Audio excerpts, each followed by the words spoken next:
My name is Richard Chaplin. As some of you will know, I think I am the founder and the chief executive of the Managing Partners Forum.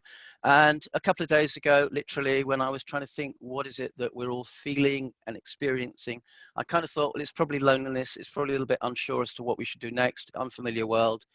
And I felt I wanted to talk to people. I thought, well, let me create a space in which people can talk to each other. It's going to be a lot of people on this call, which means that I am therefore probably going to have to rely on Q&A. So we'll be inviting the presenters. We have 4 presenters today. I'll talk about them all in a second. And then we will then be inviting you to ask questions, and we will endeavor to ask those questions. Because we've got so many people, I won't be opening mics, so unfortunately you won't be able to hear. This is the first week. Next week we may do it differently. So this is kind of an experiment for us. The idea didn't even exist on 3 days ago, and now we've got 380 people who have signed up for today, which is pretty amazing. Some obviously in America and Canada just to get the recording, others hopefully with us today. So quickly, who's on today? Jeremy is going to be up first. Jeremy is the managing partner of Hayes McIntyre, which is a mid-sized accountancy firm. How's it been for him? And he'll be our first speaker. Chloe Clift, head of professional services, commercial banking, HSBC. What is it? How are the banks approaching firms who are obviously looking at their cash flow, looking a bit ahead and thinking, could be a bit difficult? Meirion not only obviously runs his own small firm, but also is, for those who know him, very strong on the area of psychology, resilience, and helping people actually cope, because there is going to be a lot of people, perhaps not the leaders, but people in the firm who are feeling a little bit nervous at the moment. Francesca is Global Leader Network capabilities at Grant Thornton. She's been in touch with 140 firms over the past few days.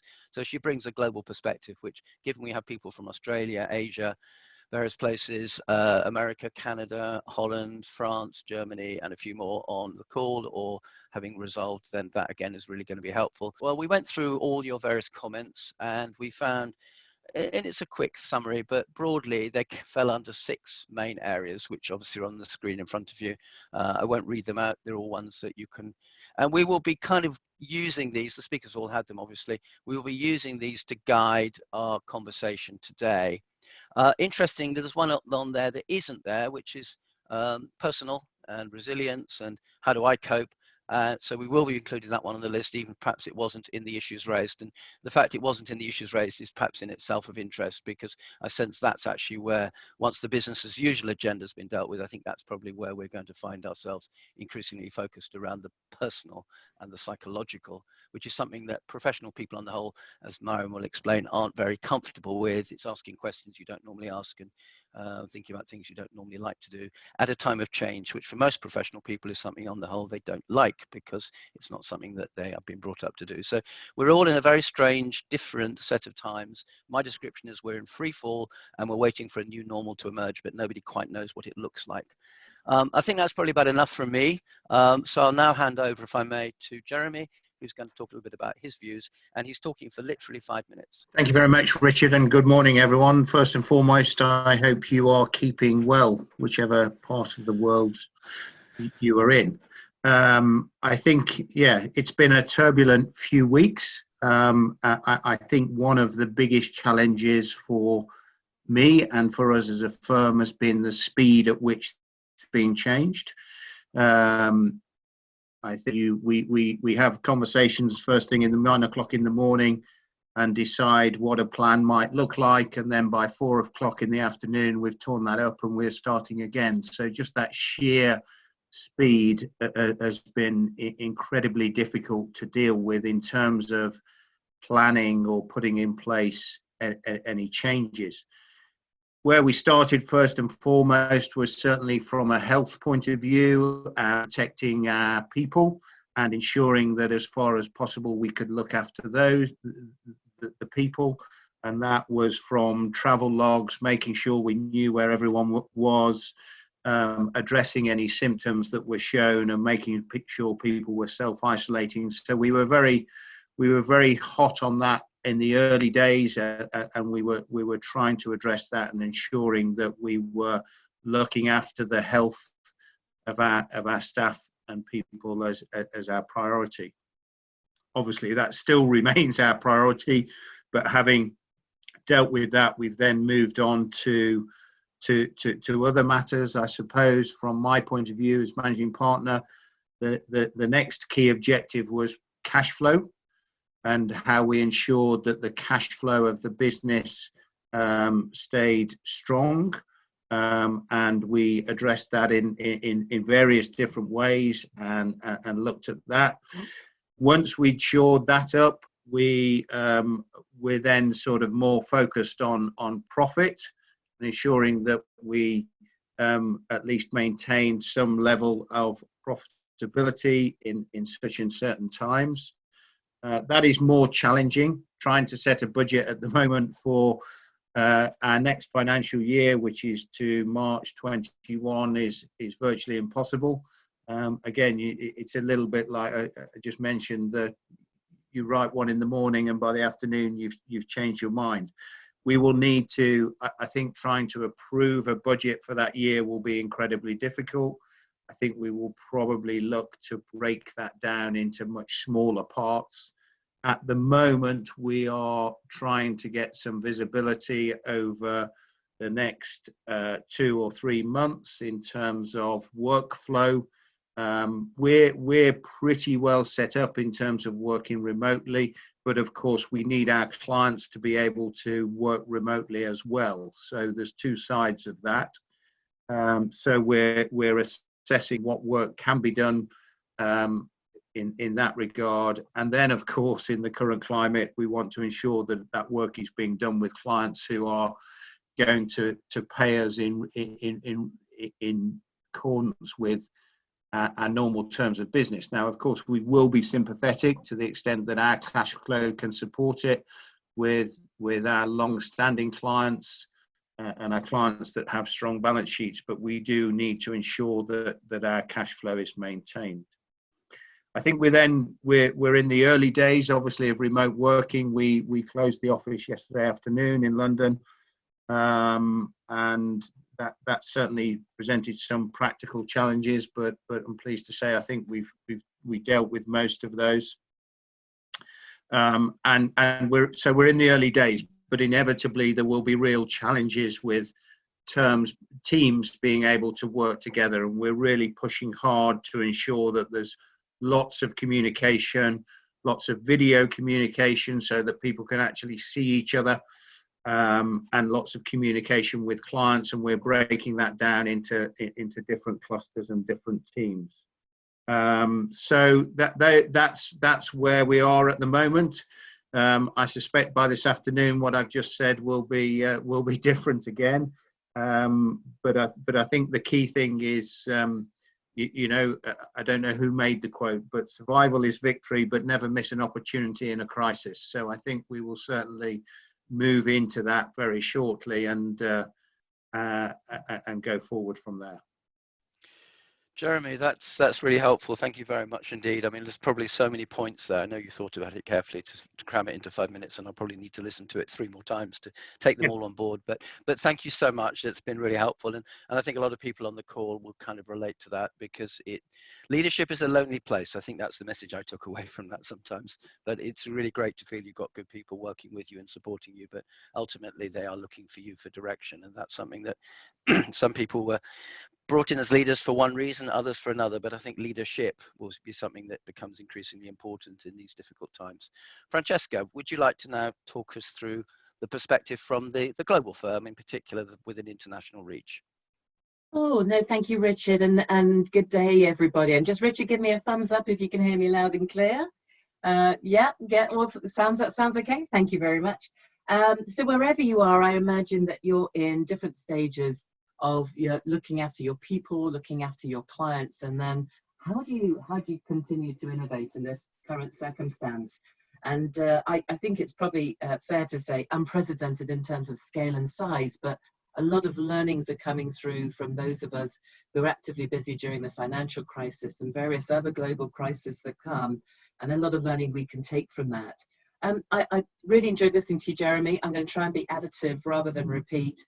But I've been talking to our offices around the world. So this week we held an all-hands global CEO call, 2 time zones.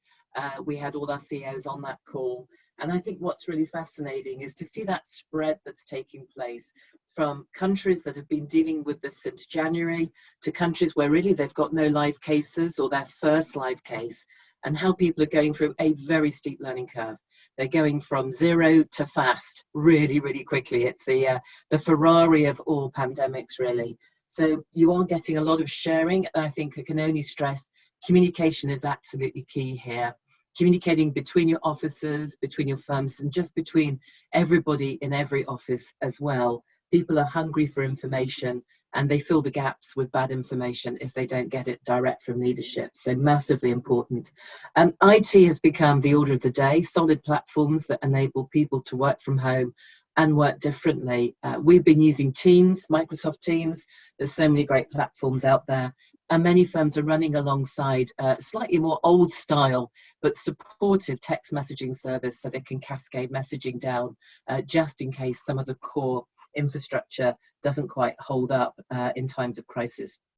Like everybody, started off with looking after our own people, making sure they were safe and healthy. You can't serve your clients if your people aren't well.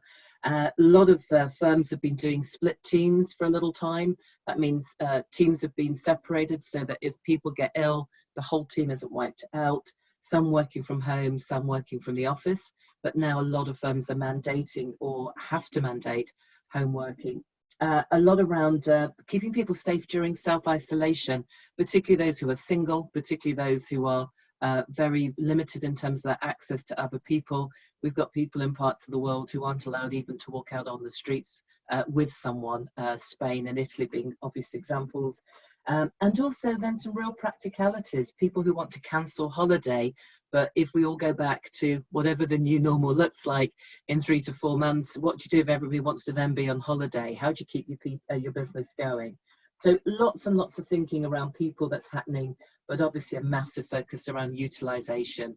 Can people split their skills?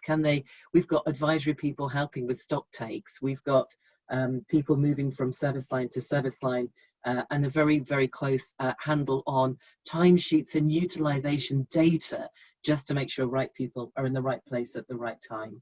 In terms of clients, I imagine just like all of you, communicating with clients is just as important. So comms going out all the time, keeping people informed. A lot of our firms have set up a landing page so that they drive the clients to updated information. And then all the common stuff around basic hygiene, billing, bringing in the money, managing the cash flow, and reforecast that clients are doing and reforecast that member firms are doing. So a lot around the client piece.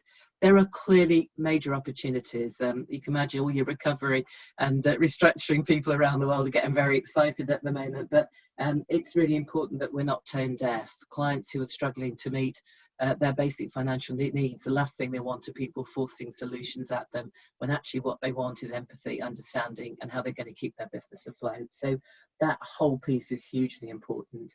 Last from me, Richard, innovative solutions. I have spoken to more people in my organisation this week than I had in the last month. It's amazing how people are reaching out and they're sharing and they've got great ideas and they're wanting to stay connected. And that feels massively important, and exactly the same for clients. Clients actually do want to have those conversations, but in the framework that they're looking for. They want to be able to talk about the things they want to talk about.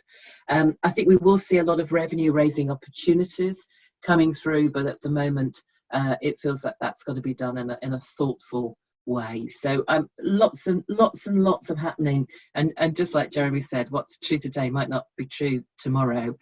We are definitely trying to give our own people some stability, at least in the short term, about where things will go, and then hopefully globally we'll begin to see a curtailing and plateauing off of this. But it's an interesting world at the moment. We just need to stay strong together. Thank you, Richard. Wow, thank you very much, Francesca. I see why you're in TV studios a lot. That was fantastic. Thank you so much. Right, I'm now going to be inviting Chloe, who I think it's not on video because of tech, but is coming in with a very nice portrait shot. And more importantly, is going to we've heard cash flow coming up from both our presenters to date. On a quick point, if you have any questions, there's a Q&A you'll probably see on your screen. Please feel free to put questions in. We do have the 6 I mentioned at the outset. For those who perhaps missed, because I know we're up to 170 on the call now, and we're probably about 70 then. So there are half a dozen areas that we're going to be looking at And because there are so many people on the call, I won't be able to open mics, but so please put questions in, and the panel from about 9:30 onwards will be focusing as a panel on those questions. I think if I may now hand over to Chloe and hear a little bit about where the banking, and not just what the banks, but the bankers to the professions, which is her role, are seeing life. Over Thank you, Richard. Good morning, everybody. I am dialing in from my spare room, which I imagine is not dissimilar to many of you on the line. Conscious there are a range of attendees on the call, so from managing partners, financial directors, and other banks. To give you some brief background, I work for HSBC UK and I head up our professional services sector team. Within my role, I primarily focus on lawyers, accountants, consultants, and recruitment firms, and I'm in our corporate bank. I've worked for HSBC for nearly a decade in the UK, the UAE, and MENA. And at this point, as you would imagine, I am speaking to both senior management, credit, and clients on a daily basis.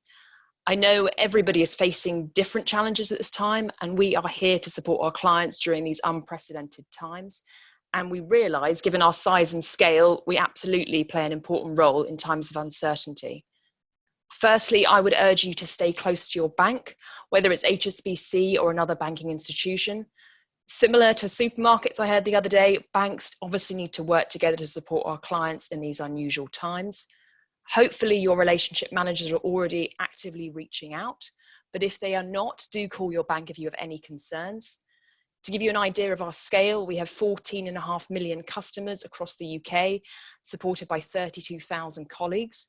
We obviously offer a complete range of services from the retail bank, the private wealth, and commercial banking from small, medium to large corporates. For this session, I'll clearly focus on corporate and commercial banking. HSBC UK has announced a package of support for our business and retail customers affected by COVID-19. There's 3 key pillars for the business customers. We've allocated a £5 billion fund to help businesses that need support. This is from our small, medium-sized enterprise fund, ring fence for the current crisis. This earmarked additional funding will still require obviously the normal credit and risk checks, but hopefully does demonstrate to you that HSBC wants to support you. We've asked the relationship managers to proactively contact customers, and we've also launched a helpline to support any customer queries. In addition, we will also consider offering repayment holidays to free up cash within businesses, reviewing overdrafts or trade loans to allow stock to be held for longer, providing trade finance solutions to support customers within their supply chain. And just to also make it clear, this support is echoed throughout the organisation. HSBC UK CEO Ian Stewart has stated, "We know that finances of some of the customers will be affected by COVID-19, so we created this range of support measures to help them through these uncertain times. HSBC UK, as I'm sure other banks are as well, are working closely with the government and UK finance to identify emerging issues and make sure the customers and businesses have the advice and support they need. Clearly, each client will have different issues, different challenges, different client base, different geographies to consider. So your bank will have to assess each request separately. However, there are 5 key guidance items the bank has issued. Some will be more or less relevant for the services sector. Clearly, as Jeremy also mentioned, the first one is obviously looking after employees and their families. Ensuring you contact your staff and share information at short notice, have your business continuity plan up and running, which enables remote working. And as I think we're demonstrating today, considering technology to enable this, such as video conferencing through company or personal computers, and then splitting sites, multiple offices, or rotating people from working from office or home locations. I do urge you to follow the World Health Organization, governmental and public health official updates, and then subsequently keep your employees updated. Reviewing your supply chain, I think this was one of the questions that came up previously. Try to unearth hidden dependencies through reviewing your supply chain from end to end, identifying your suppliers. Then look to undertake a risk assessment of contractual commitments and potentially use of clauses relating to unforeseeable circumstances by you or by your buyers and suppliers. Identify and connect with alternative supply options if needed. Logistics and distribution, I imagine that would be less relevant within the services sector. And then building resilience. Replicate this exercise to plan for other potential disruptions, such as natural disasters, political instability, or cyber attacks. Clearly, contingency planning for different scenarios will stand any business in good stead going forwards. The fifth guidance items, which is probably the most relevant from a banking perspective, will be on managing financial risks, which also Jeremy alluded to. Prepare for changes in market conditions, including demand, price, and FX volatility, which we've certainly seen over the last few days. Stress test your working capital as flows of goods and services are interrupted, and consider any support you may offer your suppliers. Obviously, this sensitivity analysis, looking at possible drop in income, increase in debtor days, and understanding, most crucially, the impact to your cash flow will be critical in your banking conversations. Then obviously look at the levers you could pull if necessary, and this will help inform funding conversations. Again, I urge you speak to your bank about immediate support and building resilience against potential disruption. And lastly, I just wanted to reiterate, we are monitoring the coronavirus situation daily and liaising with government and public health officials. Our priority is the well-being of our customers and our colleagues. And from a business perspective, just to reassure you, we do not expect any change to support and services provided to you by HSBC. We have a well-practiced contingency measures in place that ensure critical processes continue to be maintained. And clearly the size and structure of HSBC allows us to support our clients from multiple sides. I know, unfortunately, there's no silver bullet in this situation, but I hope what I've said provides some reassurance that HSBC wants to support you. And I'm sure if you do not bank with us, your own institution will hopefully have a similar approach and mentality. Thank you, Richard. Thanks very much, Chloe. Looking at the questions, thank you for your questions, everybody. There seems to be quite a lot for you. So when we come to the next step after Meirion, I'm sure we'll be coming back to some of those key points. Or that you can, if any of the speakers aren't looking at the questions, you just click on the Q&A button on your screen, and then they appear in a little dialog box for you, so you can read them. Right, Meirion, you're really wearing two hats today. You are yourself the owner, founder of a successful consultancy firm working with professional firms, but you are also an expert in psychology, resilience, and helping people ask questions that they perhaps aren't used to asking. Talk us through what you have to say for about 5-10 minutes, and then we'll throw it open to a panel session. Thanks very much, Richard. There's a third issue which you didn't mention, which in these circumstances is probably the most relevant. I'm an individual who's experiencing a great deal of personal individual stress, and I'm discovering that all the resilience issues and techniques that I coach my coaching clients and have done over the years, I'm really having to draw on myself and finding it very, very challenging indeed. So just to paint the picture a bit, my consultancy is essentially just me. So once my client base starts to look at where its discretionary spend can be frozen, or when the clients are no longer available to meet, the taps are very quickly turned off. So it's given me a really interesting insight in the last few days into the importance of mental and psychological resilience. So Chloe spoke, and in fact all the speakers have spoken very persuasively and insightfully about organizational resilience. But what I wanted to talk a little bit about was the importance equally for you as leaders of the organization in maintaining your own physical and psychological resilience and well-being, and also seeing what you can do to ensure that you're sense checking the resilience, particularly of the leaders beneath you for whom you're cascading your activities down. I think it was Jeremy who said that leadership, it was either Jeremy or Francesca, sorry, leadership has to be cascaded down. Leadership is a lonely place, and it becomes lonelier if you don't have a group of people that you're working with who can carry out your leadership diktats. So really what I want to talk about in particular in terms of resilience is how particularly professional services practitioners are A, they're solutions providers, B, they are in many cases paid catastrophists. So here we find ourselves in a situation where the solutions, as Jeremy said, or the apparent solutions are changing on an almost moment by moment basis. The carpet is being continually pulled from under our feet. As Mike Tyson said, everyone has a plan until they're punched in the face. And we are being punched in the face minute by minute in these circumstances. Secondly, as paid catastrophists, this kind of uncertainty is feeding in to some of the most deeply rooted cultural aspects of what we do. Therefore, how do we, as individuals and as teams, ensure that we are maintaining our physical and our emotional resilience through this process? There's quite a simple series of steps, in fact, I would say. Resilience is a skill, it can be developed. No one is born resilient, people can practice resilience. And I think there's an importance here to practicing resilience on a day-to-day basis. The alpha and the omega is self-awareness. And self-awareness, when you're rushing around, herring around, trying to problem solve in the moment, often goes by the wayside.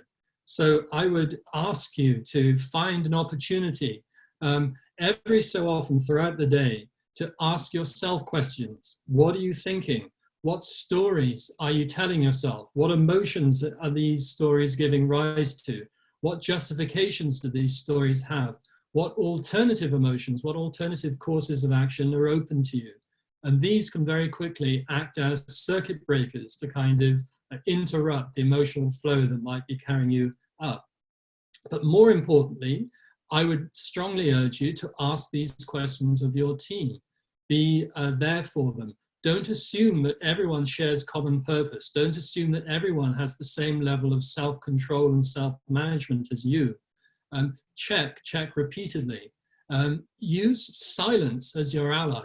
What's very likely to happen in these kinds of circumstances, if you just ask the question, how are you feeling? People will say, fine, and you'll go on. How are you feeling? Pause, listen, encourage feedback, and start to get a sense of what people really want to talk about. And there's a lot of use of video conferencing at the moment, rightly so. I think this is going to lead to a long-term transformation of the way that we work in offices. But one of the things that video conferences doesn't do is allow a natural conversational cadence. So if you happen to be having a conversation with a team member, if you want to explore particular issues with them, if you want to ensure that their resilience is okay, I would encourage you either to do it face-to-face, or if that's not available, to do it by telephone rather than video conference. Doing a telephone call rather than a video call actually cuts out a lot of the unnecessary or distracting chatter. You can listen more clearly, you can listen more intently, you can allow those silences to land when you ask questions.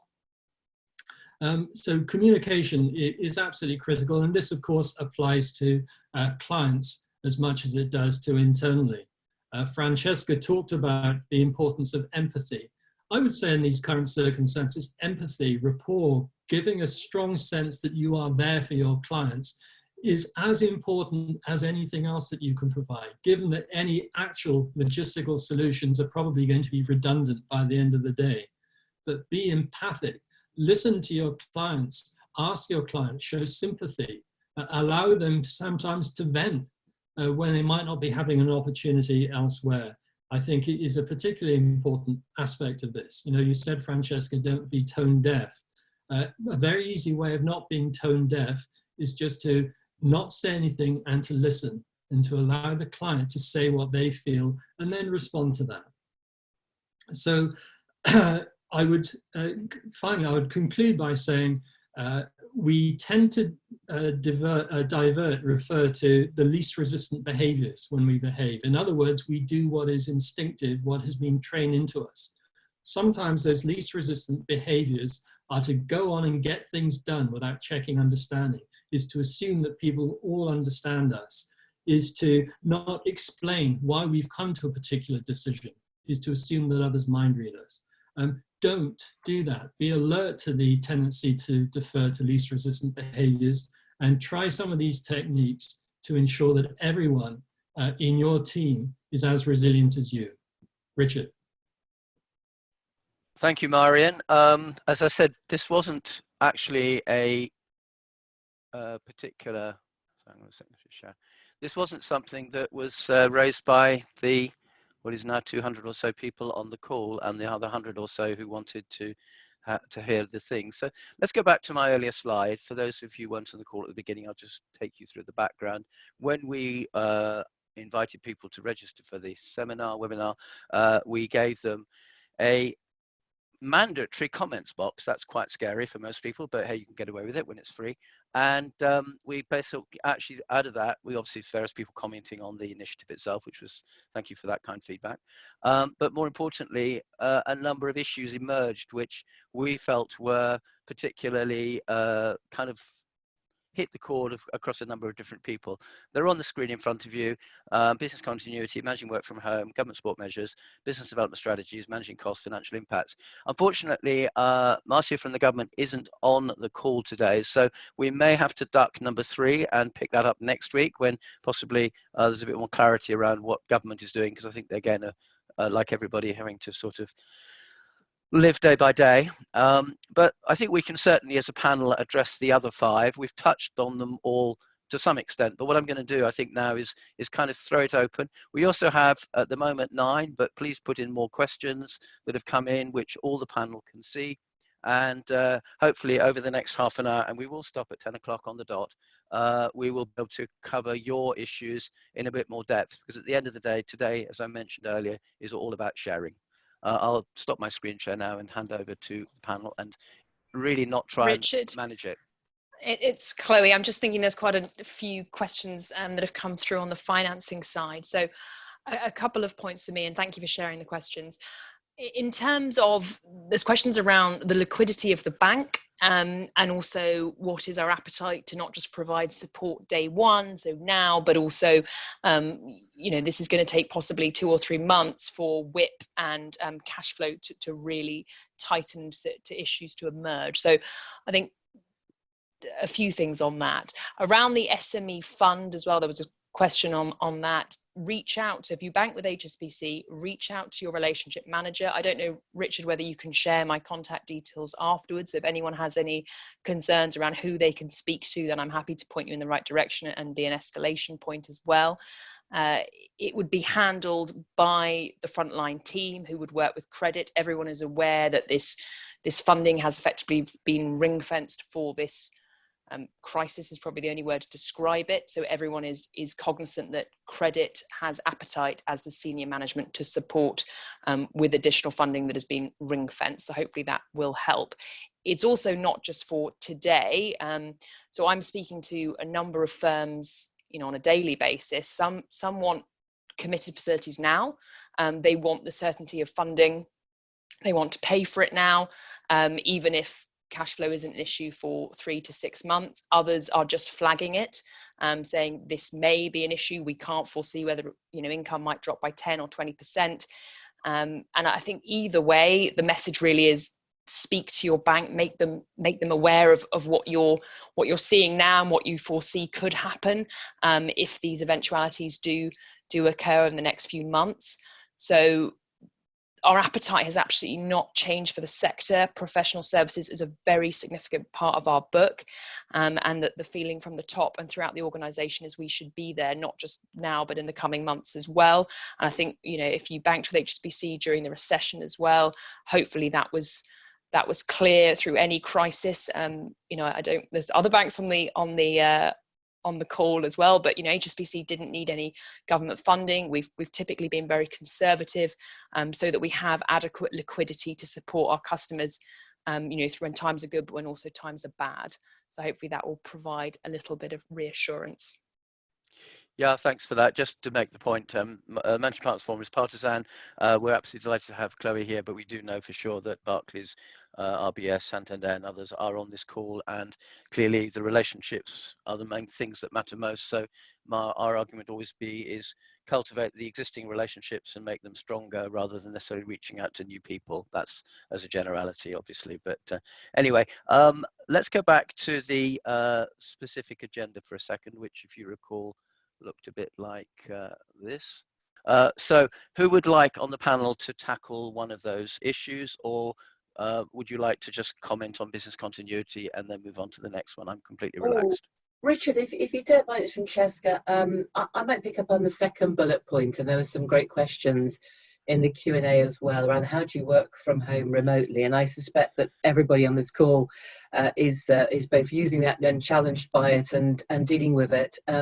Couple of things that I've seen happen, which think have been really helpful, is really changing the nature of how you connect. So if people are working predominantly from home, or in many parts of the world completely from home, you have to have a contact point. You have to invent your water cooler moment. So we've seen plenty of examples where there's like a casual drop-in time where people can put down their tools, pop online, have a chat, nothing work related, totally social. I've seen people doing virtual workouts. They all work out at the same time, but in their own garage or in their own living room. You can do what workout you like, but you're doing it together. I've seen some great things where people are doing their virtual drinking, where they sit down, a glass of wine or whatever they drink, and just have a chat. But they're doing it at times of day. I've also seen some really good connectivity where teams are making sure that no one stays uncontacted in a given day or over 2 days, if that's more realistic. So lots of just different ways of connectivity. Obviously IT is huge, and I know talking to some of our clients, they've had massive IT issues. One client in the UK sent everybody home. They hadn't done much testing and the whole system fell over. So I think that robustness of IT for remote working is huge. Quite often you can do extra bandwidth for people.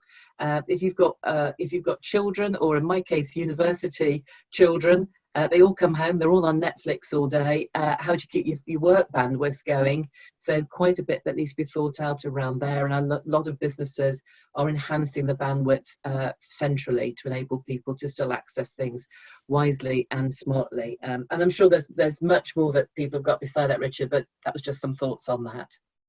Yeah, thanks very much. Jeremy, do you have any sort of thoughts on how you've approached suddenly finding yourself at home?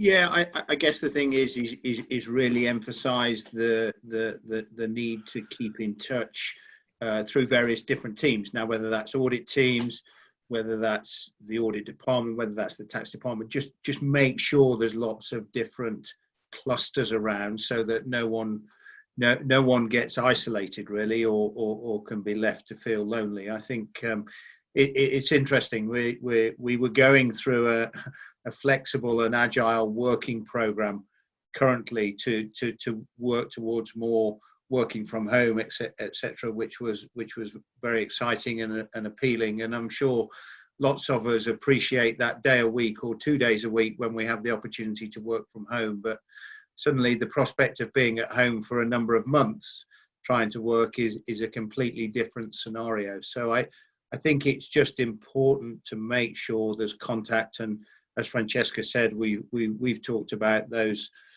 coffee breaks in the morning.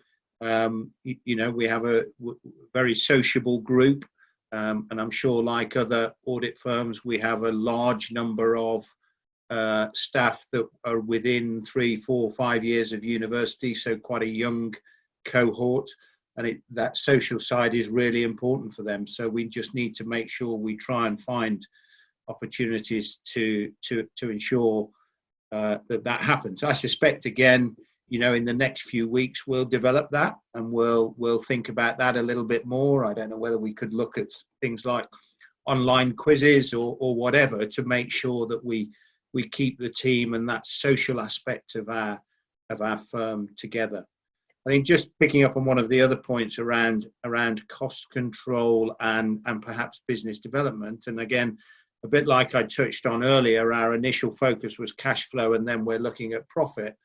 I think at the moment we're looking at cost control and looking at discretionary spend. But I think very quickly we'll get comfortable with that, and then it will be back to, right, what are we doing on our business development side? We've been very successful as a firm over the last 5-6 years in terms of growing top line and generating new business, and we don't want to lose that. It's one of our strengths, and it's important we don't lose that. So I think that we'll very quickly get round to, right, BD doesn't need to go away. It's perhaps not as easy when you can't physically meet potential clients, but we need to find a way of making that work. Yeah, communicating with clients, I think, is going to be quite interesting because many of the traditional channels are now all of a sudden no longer possible. I'm not saying I have any answers to that, but I think the marketing community PM forum that we organise, there's lots of brains in there, and I'm sure we will be trying to bring all those great thoughts together to help the sector. Because at the end of the day, Richard, can I just add something? Go on, Meirion, please. A couple of my coaching clients have asked me their thoughts, or my thoughts, on what they should do in terms of stepping into the business development breach. And a lot of people seem to be thinking, well, perhaps now is a good time to start putting more articles on LinkedIn, possibly starting a blog, just building my marketing communications profile.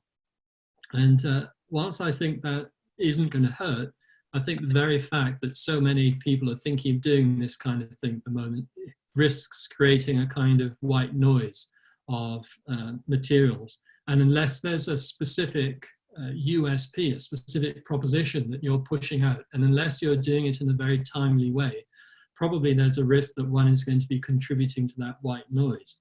But I think whatever you can do from a business development standpoint to, as we talked earlier about building your empathy and rapport with your clients, keeping in touch with them regularly, making the odd phone call, just a follow-up email, how you doing, saw this, thought of you, and so on. Just a kind of drip will probably be as effective as anything at this stage.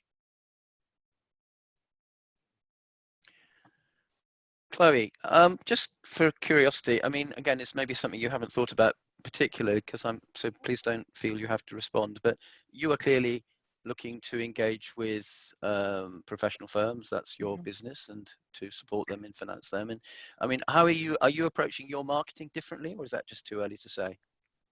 Or are you just so popular because everybody wants to talk to you? I was going to say, I was sort of slightly hoping working from home would be, a bit of a time to catch up on all the things and be a bit more strategic. But actually, it's just manically answering phone calls, both internally and externally. I think in terms of marketing at the moment, all we're trying to do is get the message out to our clients proactively to say, we want to have these conversations. We want to understand what you're seeing, what you're feeling, and where the issues might arise.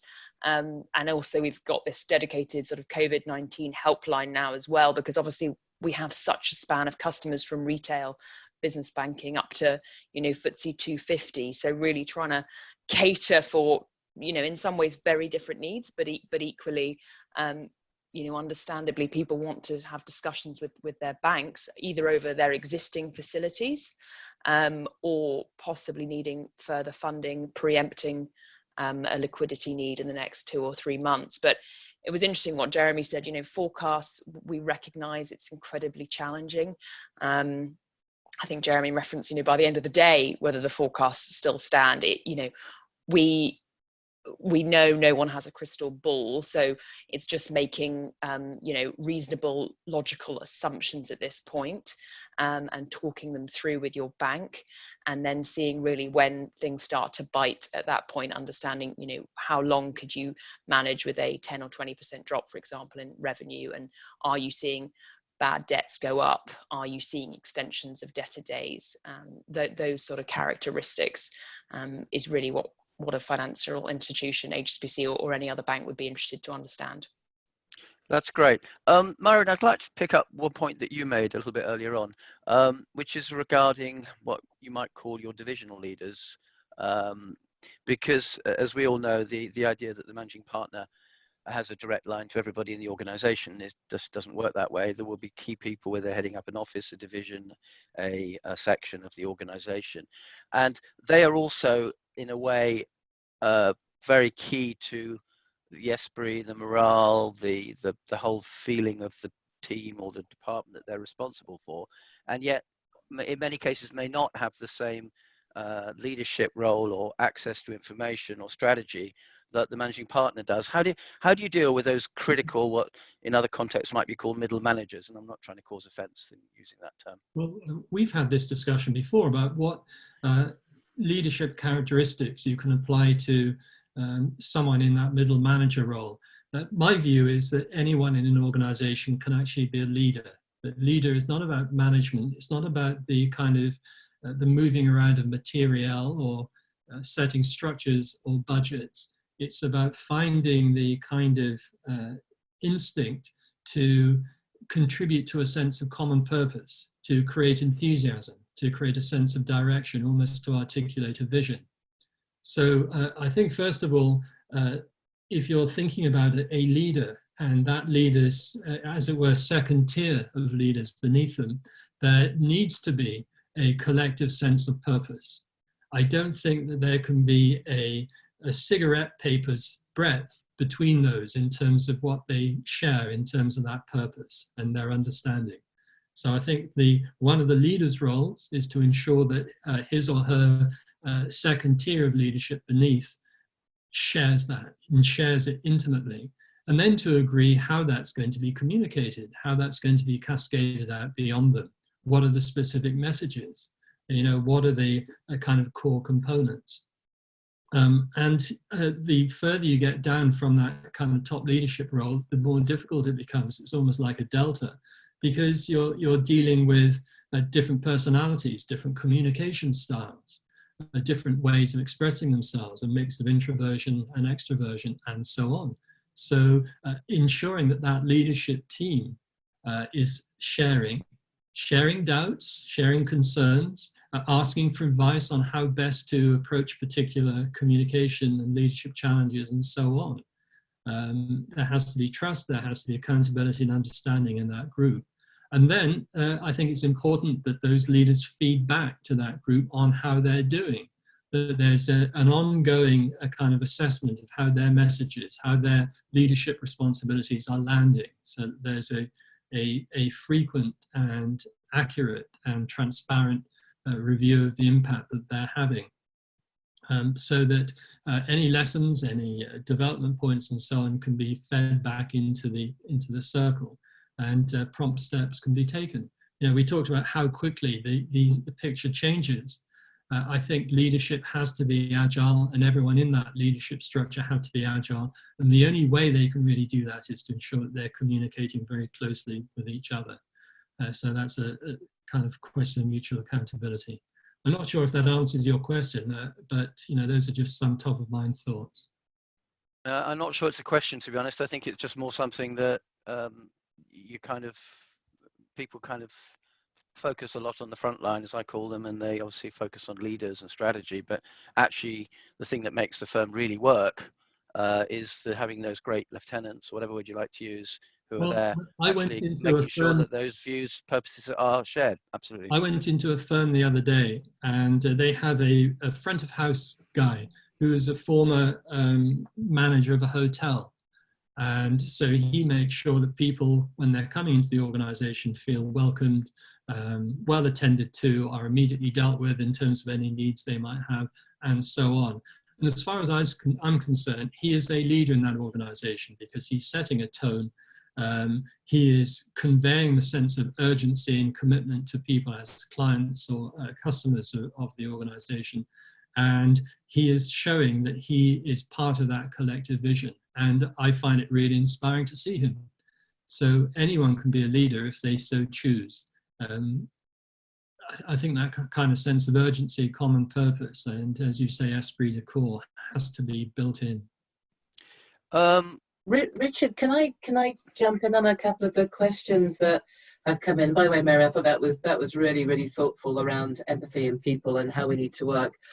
Quite a few of the questions coming in are very much around, are people reforecasting? Gosh, yes, everyone I've spoken to is reforecast, not only now, but they've reforecast twice probably in the last 2 months because figures are changing so quickly. I put a call in to an organisation we work with a bit called the Economic Intelligence Unit. I've got a lot of time for them and their data, and they were saying to me yesterday, we've reforecast 3 times this year because they do big global reforecasts, and already we think everything's out of date because things have moved so quickly. And we've gone back to the figures from the Depression, you know, back in those late 1920s, early 1930s times, and there wasn't really good data, but they reckon that roughly in the worst time in a quarter, there was an 8% fall in GDP. They're speculating that in the second quarter of this year, GDP in the US will fall by 15%. So 8% of the Depression, 15% this year in one quarter. Pretty scary stuff. And I think that is part of the thing that's going on at the moment, is that it's really hard to forecast sensibly.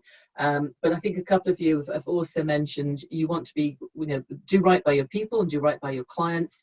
So what do you do about billing, and what do you do about promotions, and what do you do about bonuses? And they're all really key items.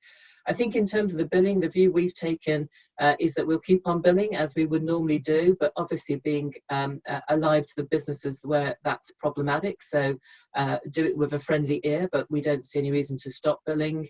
And we are making sure also we've got to manage our own cash flow, and we've got our people to pay. So that feels like something that needs to be kept under watch, but we are really watching utilization. In terms of that sort of broader piece about promotions and about, if your bonus cycle falls during the year, what do you do around that? I think someone told me something very telling yesterday.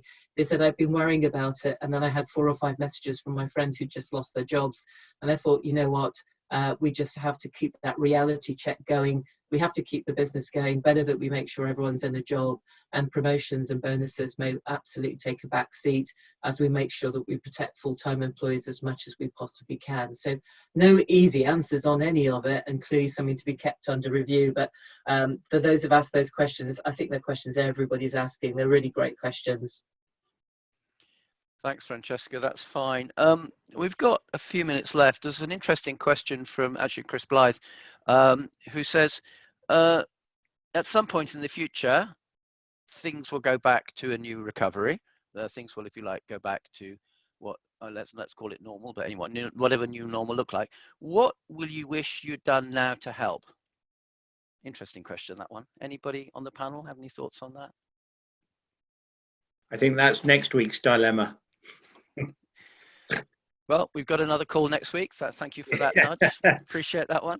I don't know whether, Richard, it's more a sort of personal responsibility fact, not just the corporate side. I mean, I'm sure we're all going to the supermarkets and there's nothing in them, and people are stockpiling, and actually, are people depriving the vulnerable of supplies? I know this is clearly veering off the corporate side, but I wonder if people will reflect back on that and realize that probably wasn't the right behavior or necessary. Yeah, there was an interesting article in the FT, I think it was yesterday, where they were saying the Blitz spirit was an illusion, and it never actually happened, but it sounded good in the court of public opinion. But having done the research as some historian, actually it didn't work that way at all in the war. Apparently none of us are going to be around to remember that. But we have to we do work with these stereotypes, what I think you call system one. I think you mentioned them, Meirion, where if we had to think about everything we did, our brains would just not be able to cope. So most of what we do is on autopilot, habits, etc. And the myths that we build, which keep ourselves in a sane space. Now, maybe if those myths are shown to be myths, and we all know that people who've done an MBA and start practicing it 20 years later suddenly realize that maybe it's been discredited in the meantime, which can be a bit shame for them. So yeah, we may need to start, as you say, Francesca, from the EIU, looking at back to history and what can we learn from history, because whilst history never repeats itself, the lessons from history are always worth remembering, I always think. So that's a bit philosophy, I suppose. Do you have any thoughts on that, Meirion, in terms of what we should be anchoring on now? Well, just taking a growth mindset approach for a moment, and I don't want to sound too solipsistic about this, but I'm trying to use this as a period for personal growth. To listen to the fears, as I said, that I'm feeling, the doubts I'm experiencing, the catastrophization, understand where they're coming from, and to grow beyond it. But not to be solipsistic, what I'm doing personally, I've signed up to a local network, Nextdoor it's called, I don't know if anyone else has heard of it, and assuming that many people are feeling extreme stress and anxiety in these situations, I'm just saying, if anyone wants a Skype or a phone call to talk to me about how you're feeling, I'd be very happy to do that. And that actually, talking about leadership, makes me feel empowered. I feel as if I have something that I can do that is meaningful and is helpful. And I think when we're being swept up in these circumstances all the time, finding opportunities to do that, to assert positive personal agency, is a really valuable thing. Thank you. Do any of the other panelists want to comment on that? Again, we're moving slightly away from the business. We're in the last couple of minutes, so I think Richard, that's great. Richard, I thought that was great points there. I wouldn't mind there's a couple of other great questions just come in on the chat, which I think probably speak to, how do you manage when you've got new people joining the organisation and the office is shut? What do you do there? And again, I've actually inducted 2 new people into my team over the last 4 weeks and done it all virtually. Certainly not as easy, but it is manageable. And I think that again is all about reaching out to people in different ways. And there was another great question around the government, which I imagine is the UK government, Dominic, that you're referring to today, is asking employers to keep people in jobs. Is this the priority of the panel? And I think all of us are probably trying to make sure our people are protected and get some stability. I think it also, we all know the longer this goes on, the harder that will be for many businesses to do over a very sustained business. But those of you remember the financial crisis, part-time working, reduced working, unpaid sabbaticals, all those ideas. If this carries on and on and on, they all might be ways to make sure that people still have some work, or at least good quality work, whilst managing the difficulties of running a business through this kind of time. So I suspect lots of those ideas will be coming to the fore very, very soon. Right, we got a lovely question in from Jonathan Fox. This is again more of a personal one. What are we panel members doing this weekend to recharge the batteries ready for the week ahead? I think my case, it's probably I'm going to take the dogs for a walk, because that's always quite therapeutic. I always say if I've got a real problem, it takes me at least 2 dog walks to work out a possible solution. How about everybody else?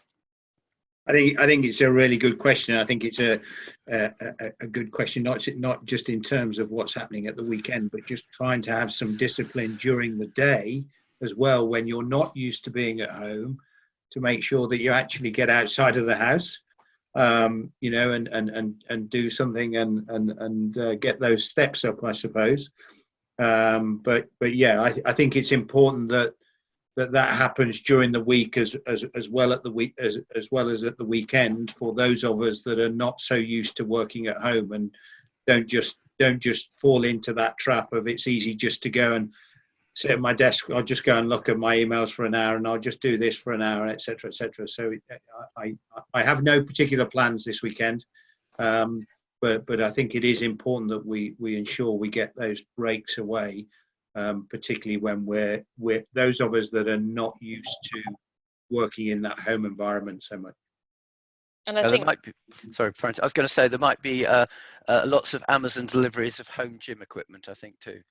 gym, puzzles, you name it. I think it's a really valid question. Actually, if you're going to lead from the top and try and demonstrate to your wider teams that it is okay to walk away from your desk, it's okay to go for a walk. It's not just okay to encourage it, that you should be doing these things. I mean, similar to what Jeremy's saying, the good news is I think there's meant to be high pressure and good weather over the next few days. So on one benefit, that dog walk, Richard, should work out well. I think most of us probably know somebody or are in the high risk group, so it's becoming increasingly challenging to know what to do, I think, in spare time, and actually a walk and a bit of fresh air is probably the best option that we all have. But I think it's trying to be creative. My husband and I are talking about, could we try and practice our language skills? I mean, it's getting desperate. Trying to think of alternatives. Francesca, what do you? Well, I am actually clearing out my garage to put a bit of gym equipment in there, would you believe? But also in the UK, it's Mother's Day on Sunday, so I'll be encouraging my children to go and buy me a present. Yeah, well, if you haven't set up your Zoom Mother Day call yet, you're probably going to find it, they probably won't be able to cope with the volume, because it's quite unusual, isn't it, that one? Meirion, Richard, I have an important question to ask you. Oh, helpful. And that is, can I borrow one of your dogs for a few months? Well, I think they quite like being together is the only answer I have to that, I'm afraid. But you can always adopt a local dog, I think. That's another So that might be what I'm doing this weekend. I don't think dogs are carriers, to my knowledge, so I think you're safe. But watch out for the leads and things like that, because they can be. Anyway, we're moving on. It's 10 o'clock. Everybody, we've got over 100 people all the way through. That's awesome. Next week, same time, same place. Probably a different panel. I think I'm going to have different people coming in with different perspectives. I think that works best. And in the meantime, it's all been recorded, and I think Zoom is quite busy at the moment, so the recording may not be available for a day or two. Kazi will be on top of that one. But the moment we've got it, we guarantee you will get the recording and give you a chance to listen 2, 3, 4 times, because what we've heard today is some fabulous distilled wisdom. Thank you all very much, and we're really proud as the forum to have made this possible. Thank you, Richard. Thanks, everybody. Thank you, everyone. Stay safe. Thanks. Bye-bye.